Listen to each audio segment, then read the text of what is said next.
আসসালামু আলাইকুম সুপ্রিয় শিক্ষার্থী, সবাই কেমন আছো? আশা করছি সকলেই ভালো আছো। দীর্ঘদিন পর তোমাদের জন্য নিয়ে আসলাম আমাদের প্রতিভা একাডেমির পক্ষ থেকে আরও একটি গণিত ক্লাস। সামনে তোমাদের বৃত্তি পরীক্ষা, তাই ভাবলাম আমরা তোমাদের গণিত, বিজ্ঞান এবং ইংরেজি বিষয়ে কিছু ভিডিও তোমাদের জন্য আমাদের চ্যানেলে আপলোড করব। তো আজকে আমরা গণিত ক্লাস করব। আজকে আমরা বৃত্ত এবং চতুর্ভুজ নিয়ে আলোচনা করব। তো চলো আমরা শুরু করে দিই। বোর্ডে দেখতে পাচ্ছ আমি একটি সংজ্ঞা লিখেছি এবং একটি চিত্র এঁকেছি। আগে আমরা সংজ্ঞাটা একটু পড়ে নিই, তারপর আমরা চিত্রটি বোঝাচ্ছি তোমাকে কি লেখা হয়েছে এখানে। দেখো, বৃত্ত কাকে বলে? অর্থাৎ একটি নির্দিষ্ট বিন্দুকে কেন্দ্র করে অন্য আরেকটি বিন্দু সর্বদা সমান দূরত্ব বজায় রেখে নির্দিষ্ট বিন্দুটির চারপাশে একবার ঘোরালে যে বক্ররেখা তৈরি হয় তাকে বৃত্ত বলে। চলো এবার আমরা একটু দেখি কি বলেছে এখানে। দেখো, খেয়াল করে দেখো, একটি নির্দিষ্ট বিন্দুকে কেন্দ্র করে, এই যে মনে করো বৃত্ত, এই বৃত্তের এটা হচ্ছে কেন্দ্র, এটি একটি নির্দিষ্ট বিন্দু, ঠিক আছে?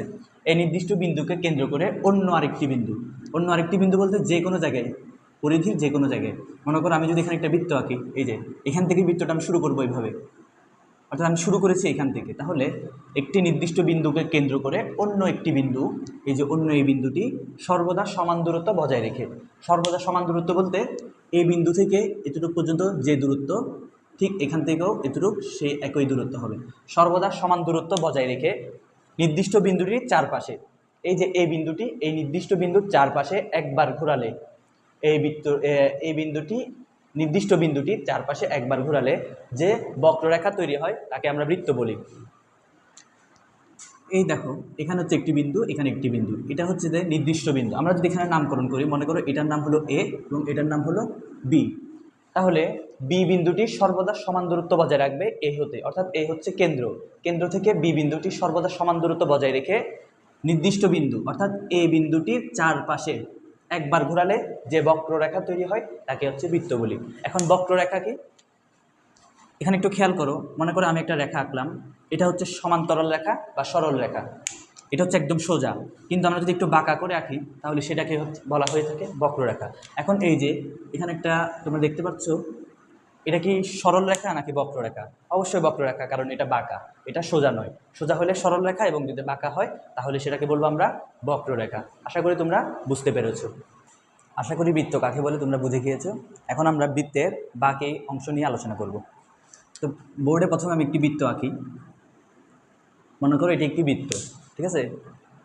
এই যে মাঝ বরাবর যেটি আছে একটি বিন্দু, অর্থাৎ বৃত্তটিকে তুমি যেখান থেকে অঙ্কন করবা, তোমরা তো আসলে হাতে বৃত্ত অঙ্কন করবা না, তোমরা করবা পেন্সিল কম্পাস দিয়ে, কাটা কম্পাস দিয়ে। কাটা কম্পাসটা তুমি তখন মাঝখানে রাখবা, তখন কেন্দ্র বরাবর এইভাবে যে এখানে ছিদ্র হবে সেটাই হচ্ছে তোমার কেন্দ্র, ঠিক আছে? তাহলে এই যে মাঝখানে যে বিন্দু সেটাকে আমরা বলবো কি, কেন্দ্র, ঠিক আছে? এরপরে দেখো, কেন্দ্র থেকে পরিধি পর্যন্ত, আচ্ছা আগে জানি না পরিধি কি। আমরা যদি একটা আয়তক্ষেত্র আঁকি বা বর্গক্ষেত্র আঁকি, তাহলে আমরা এর চারপাশে যে দেওয়ালগুলো আছে, আমরা যদি ক্ষেত্রফল বা পরিসীমা নির্ণয় করতে যাই তখন এটাকে বলা হয় পরিসীমা। কিন্তু বৃত্তের ক্ষেত্রে এই চারিদিকে যে গোল বক্ররেখাটি আছে সেটাকে বলা হয় পরিধি। বৃত্তের বাইরের এই পুরো অংশটাকে বলা হয় পরিধি, ঠিক আছে? এরপরে কেন্দ্র থেকে পরিধির পর্যন্ত, পরিধির যে কোনো বিন্দু, কেন্দ্র থেকে পরিধির যে কোনো বিন্দু পর্যন্ত, অর্থাৎ কেন্দ্র থেকে পরিধির দূরত্বকে বলা হয় তোমার ব্যাসার্ধ। এটাকে বলা হয় ব্যাসার্ধ। কেন্দ্র থেকে পরিধির দূরত্বকে বলা হয় ব্যাসার্ধ। এরপরে দেখো,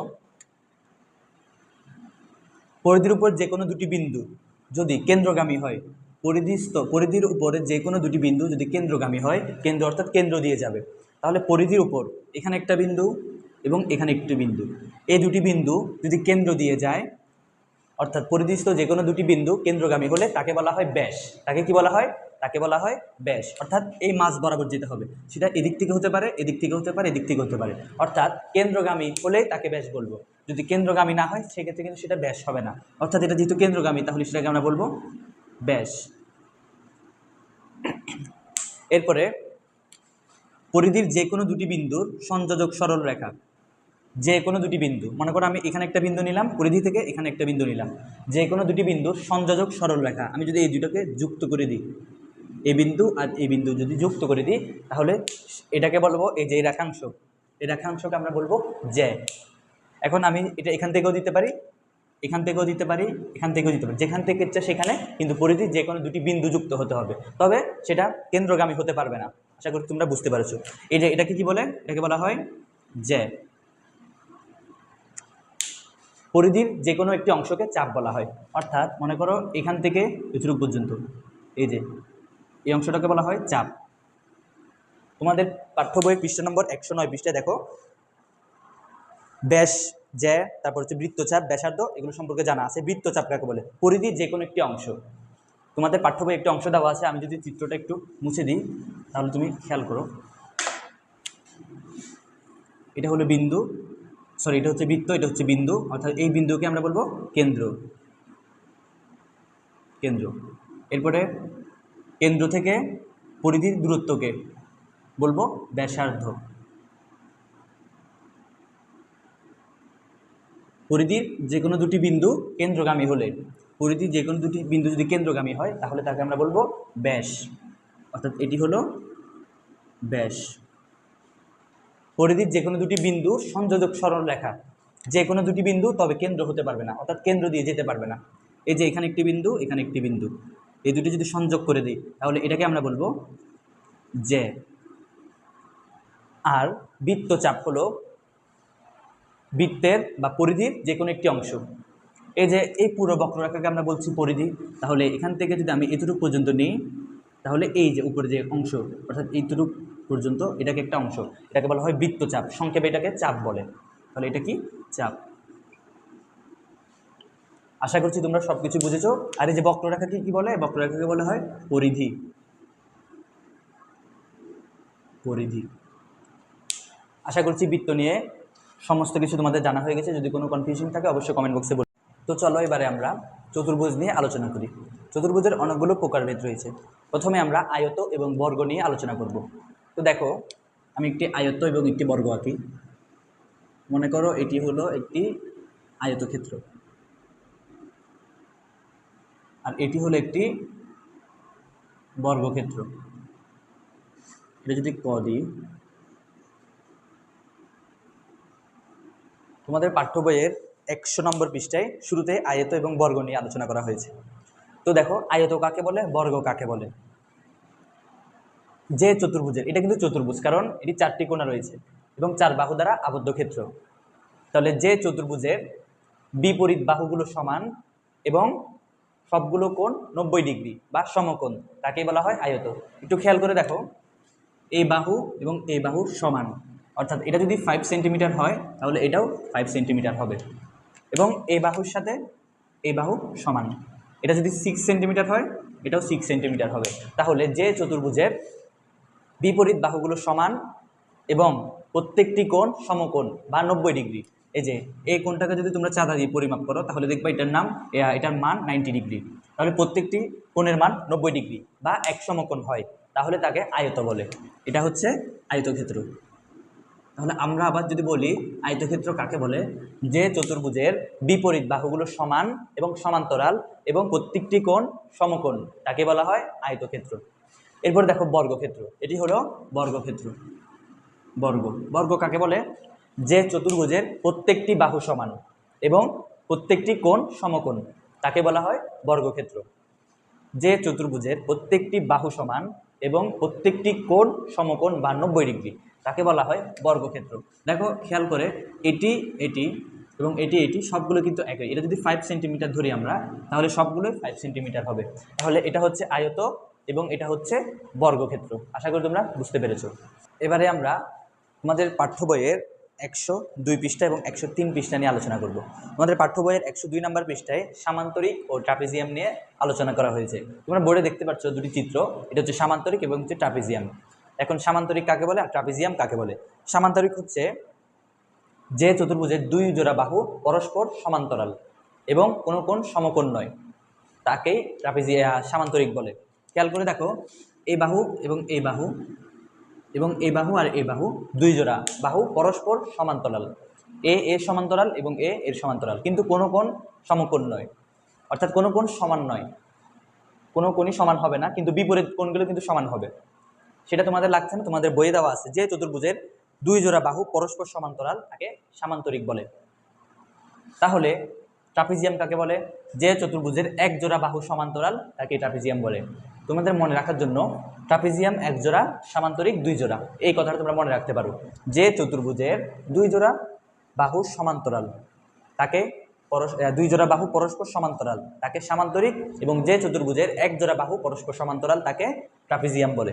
আশা করছি তোমরা বুঝতে পেরেছো। তোমাদের পাঠ্য বইয়ের 103 নাম্বার পেজে দেখো এই সংজ্ঞা দুটি লেখা আছে। তো চলো এবারে আমরা তোমাদের পাঠ্য বইয়ের 106 নাম্বার পৃষ্ঠায় দেখো রম্বস নিয়ে আলোচনা করেছে। এবারে আমরা রম্বস নিয়ে আলোচনা করব। তার আগে এগুলো একটু মুছে দিই। তোমাদের যদি কোনো বিষয়ে বুঝতে অসুবিধা হয় তাহলে অবশ্যই কমেন্ট করবে। এবার দেখো রম্বস কাকে বলে। আমি একটু যদি ছবি আঁকি, দেখো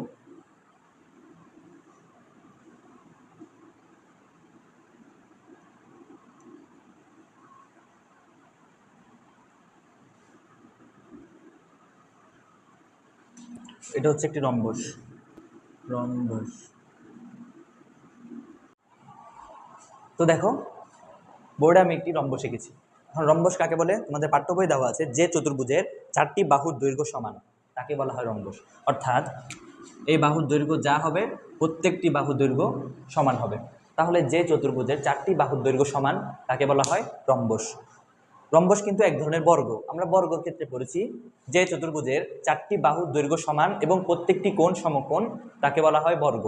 এবং রম্বসের ক্ষেত্রে জেনেছি যে চতুর্ভুজের চারটি বাহুর দৈর্ঘ্য সমান হবে তাকে রম্বস বলে। সুতরাং রম্বসও কিন্তু এক ধরনের বর্গ। রম্বসের ক্ষেত্রে কিছু বৈশিষ্ট্য রয়েছে। রম্বসের বিপরীত বাহুগুলো পরস্পর সমান্তরাল। বিপরীত বাহু বলতে কোনগুলোকে বোঝাচ্ছি? এই যে এটার বিপরীত এটা, এটার বিপরীত এটা। বিপরীত বাহুগুলো পরস্পর সমান্তরাল এবং সমান, এবং বিপরীত কোণগুলো পরস্পর সমান। অর্থাৎ রম্বসের এই কোণের মান যা হবে এই কোণের মানও তা হবে। এটা এটার বিপরীত, এবং এই কোণের মান যা এই কোণের মানও তা। এর বিপরীত এ, এর বিপরীত এ। তাহলে রম্বসের ক্ষেত্রে কি কি জেনেছি? যে চতুর্ভুজের চারটি বাহুর দৈর্ঘ্য সমান তাকে বলা হয় রম্বস। রম্বস এক ধরনের বর্গ। রম্বসের বিপরীত বাহুগুলো পরস্পর সমান্তরাল এবং বিপরীত কোণগুলো পরস্পর সমান। আশা করি তোমরা রম্বসের বিষয়টি বুঝতে পেরেছো। তো চলো এতক্ষণ পর্যন্ত আমরা চতুর্ভুজের যা যা জেনেছি সেগুলো আরেকবার রিভাইজ করে নিই। প্রথমে ছিল আমাদের আয়ত। আয়ত কাকে বলে? যে চতুর্ভুজের বিপরীত বাহুগুলো পরস্পর সমান। এই দেখো এই বাহু এবং এই বাহু পরস্পর সমান এবং সমান্তরাল। যে চতুর্ভুজের বিপরীত বাহুগুলো পরস্পর সমান এবং সমান্তরাল এবং প্রত্যেকটি কোণ সমকোণ। সমকোণ মানে? সমকোণ মানে হচ্ছে সবসময় সমকোণের মান হবে 90 ডিগ্রি। অর্থাৎ যে কোণের মান 90 ডিগ্রি তাকে বলা হয় সমকোণ বা এক সমকোণ। তাহলে যে চতুর্ভুজের বিপরীত বাহুগুলো পরস্পর সমান এবং সমান্তরাল, প্রত্যেকটি কোণ সমকোণ, তাকে বলা হয় আয়তক্ষেত্র। আর আমরা বর্গক্ষেত্র জেনেছি। বর্গক্ষেত্র কাকে বলে? বর্গক্ষেত্র হচ্ছে যে চতুর্ভুজের প্রত্যেকটি বাহুর দৈর্ঘ্য সমান। এটা 5 হলে এটাও 5, এটাও 5, এটাও 5। তাহলে যে চতুর্ভুজের প্রত্যেকটি বাহুর দৈর্ঘ্য সমান, প্রত্যেকটি কোণ সমকোণ, তাকে বলা হয় বর্গ। তাহলে আয়ত এবং বর্গ। এরপর আমরা জেনেছি ট্রাপিজিয়াম। ট্রাপিজিয়াম কাকে বলে? মনে করো এটি একটি ট্রাপিজিয়াম। যে চতুর্ভুজের এক জোড়া বাহু, এক জোড়া বিপরীত বাহু সমান্তরাল। এটি একটি চতুর্ভুজ। এই চতুর্ভুজের একটা বাহু একটা বাহু, এই দুটি বাহু দুটি মিলে এক জোড়া, অর্থাৎ এক জোড়া বাহু পরস্পর সমান্তরাল, তাকে বলা হয় ট্রাপিজিয়াম। যে চতুর্ভুজের এক জোড়া বাহু পরস্পর সমান্তরাল তাকে বলা হয় ট্রাপিজিয়াম। এরপর আমরা জেনেছি সামান্তরিক। সামান্তরিক কাকে বলে? যে চতুর্ভুজের বিপরীত বাহুগুলো সমান্তরাল, প্রত্যেকটি কোণ সমকোণ, তাকে বলা হয় সামান্তরিক। দেখো এই বাহু এবং এই বাহু, এই বাহু আর এই বাহু সমান্তরাল এবং সমান। এটা হচ্ছে আয়তক্ষেত্র থেকে। আয়তক্ষেত্র যদি আমরা একটু বাঁকা করি সেক্ষেত্রে কিন্তু এটা পাওয়া যাবে। তাহলে দেখো আয়তক্ষেত্রে কিন্তু বিপরীত বাহুগুলো সমান ছিল এবং সমান্তরাল ছিল। সুতরাং সামান্তরিকের ক্ষেত্রেও বিপরীত বাহুগুলো সমান এবং সমান্তরাল হবে, কিন্তু কোনো কোণ সমকোণ হবে না। সমকোণ মানে 90 ডিগ্রি, অর্থাৎ কোনো কোণের মান 90 ডিগ্রি হবে না। তাহলে এটা হচ্ছে সামান্তরিক। সামান্তরিক কাকে বলে? যে চতুর্ভুজের বিপরীত বাহুগুলো পরস্পর সমান এবং সমান্তরাল কিন্তু কোনো কোণ সমকোণ নয়, তাকে বলা হয় সামান্তরিক। এরপরে আমরা জেনেছি রম্বস। রম্বস কাকে বলে? যে চতুর্ভুজের প্রত্যেকটি বাহুর দৈর্ঘ্য সমান। যে চতুর্ভুজের প্রত্যেকটি বাহুর দৈর্ঘ্য সমান এবং কোনো কোণ সমকোণ নয়, তাকে বলা হয় রম্বস। তাহলে দেখো আয়ত থেকে এসেছে সামান্তরিক এবং বর্গ থেকে এসেছে রম্বস। রম্বসের ক্ষেত্রে দেখো, বর্গের ক্ষেত্রে দেখো প্রত্যেকটি বাহুর দৈর্ঘ্য কিন্তু সমান ছিল। ঠিক সেম এখানেও রম্বসের ক্ষেত্রে প্রত্যেকটি বাহুর দৈর্ঘ্য সমান হবে, কিন্তু কোনো কোণ সমকোণ হবে না। তাহলে রম্বস কাকে বলে? যে চতুর্ভুজের প্রত্যেকটি বাহুর দৈর্ঘ্য সমান এবং কোনো কোণ সমকোণ নয় তাকে বলা হয় রম্বস। রম্বসের ক্ষেত্রে আরও দুটো জিনিস জানা আছে। বিপরীত বাহুগুলো অর্থাৎ বিপরীত কোণগুলো পরস্পর সমান হবে। রম্বসের ক্ষেত্রে বিপরীত কোণগুলো পরস্পর সমান হবে এবং বিপরীত বাহুগুলো পরস্পর সমান্তরাল হবে। আশা করি তোমরা বুঝতে পেরেছো আয়ত, রম্বস, বর্গ, সামান্তরিক, ট্রাপিজিয়াম সম্পর্কে। এবারে আমরা চতুর্ভুজের কর্ণ নিয়ে আলোচনা করব। তোমাদের গণিত পাঠ্য বইয়ের 107 নম্বর পৃষ্ঠায় চতুর্ভুজের কর্ণ নিয়ে আলোচনা করা হয়েছে। তো চলো আমরা জেনে নিই চতুর্ভুজের কর্ণ কাকে বলে। প্রথমে আমি একটি চতুর্ভুজ আঁকি। মনে করো এটি একটি চতুর্ভুজ। চতুর্ভুজের 4টি কোণা রয়েছে, এখানে একটা, এখানে একটা, এখানে একটা, এখানে একটা। এই কোণাগুলোকে বা কোণগুলোকে বলা হয় শীর্ষবিন্দু। কোণগুলোকে কি বলা হয়? শীর্ষবিন্দু। এই যে এই দেখো, আমি একটু লিখে দিই, শীর্ষবিন্দু। শীর্ষবিন্দু। তাহলে চতুর্ভুজের কর্ণ, চতুর্ভুজের কর্ণ কাকে বলে? চতুর্ভুজের কর্ণ হলো বিপরীত শীর্ষবিন্দুর সংযোগকারী রেখাকে, অর্থাৎ বিপরীত শীর্ষবিন্দু। এই শীর্ষবিন্দু যদি নেই, এই শীর্ষবিন্দুর বিপরীত হলো এটি। বিপরীত শীর্ষবিন্দুর সংযোগ রেখাকে তোমার কর্ণ বলে। তাহলে বিপরীত শীর্ষবিন্দুর সংযোগকারী রেখাকে বলা হয় কর্ণ। তাহলে চতুর্ভুজের কর্ণ বলতে কি বোঝা যায়? বিপরীত শীর্ষবিন্দুর রেখাকে বলা হয় কর্ণ। তাহলে এটা যদি একটি কর্ণ হয়, মনে করো এই কর্ণটির নাম এ, তাহলে কিন্তু চতুর্ভুজে আরও একটি কর্ণ দেখা যাচ্ছে, কারণ এখানে একটি বিন্দু, শীর্ষবিন্দু আছে। এটা যদি আমরা যুক্ত করে দিই, সেক্ষেত্রেও কিন্তু এটা একটা কর্ণ হয়ে যায়। তাহলে একটি চতুর্ভুজের কয়টি কর্ণ? একটি চতুর্ভুজের 2টি কর্ণ রয়েছে, কিন্তু কোনো ত্রিভুজের কোনো কর্ণ নেই। আজকে যেহেতু আমরা ত্রিভুজ নিয়ে আলোচনা করছি না, তাই সেদিকে আর না যাই। তাহলে তোমাদের পাঠ্য বইয়ে দেখো লেখা আছে বিপরীত শীর্ষবিন্দুর সংযোগকারী রেখা। বিপরীত শীর্ষবিন্দুর সংযোগকারী রেখাংশকে কর্ণ বলা হয়। একটি চতুর্ভুজের 2টি কর্ণ রয়েছে। আশা করি তোমরা চতুর্ভুজের কর্ণ সম্পর্কে বুঝতে পেরেছো। তো আজকের ভিডিওতে আমরা বৃত্ত সম্পর্কিত যাবতীয় আলোচনা এবং চতুর্ভুজ সম্পর্কিত যাবতীয় আলোচনা করেছি। আশা করি তোমাদের ক্লাসটি বুঝতে কোনো অসুবিধা হয়নি। যদি কোনো কনফিউশন থেকে যায়, তাহলে অবশ্যই তোমরা কমেন্ট বক্সে কমেন্ট করে জানাবে যে তোমাদের কোন জায়গায় বুঝতে সমস্যা হচ্ছে। আমরা পরবর্তী সময় সেটি বুঝতে আরও সাহায্য করব বা অন্য একটি ভিডিওর মাধ্যমে তোমাদেরকে সেটি বুঝিয়ে দেব। তো তোমাদের পাঠ্য বইয়ের অধ্যায় 10 জ্যামিতি, এই অধ্যায়টি শেষ করে দিলাম। এই অধ্যায় যেহেতু আজকে বেসিক ক্লাস, সুতরাং আজকে আমরা কোনো অঙ্ক বা কোনো সমস্যার সমাধান করাচ্ছি না। পরবর্তীতে কোনো একটি ভিডিওতে আমরা পাঠ্য বইয়ের সমস্যাগুলো সমাধান করে দেব। ততক্ষণ পর্যন্ত ভালো থাকবে। ধন্যবাদ সবাইকে। আসসালামু আলাইকুম।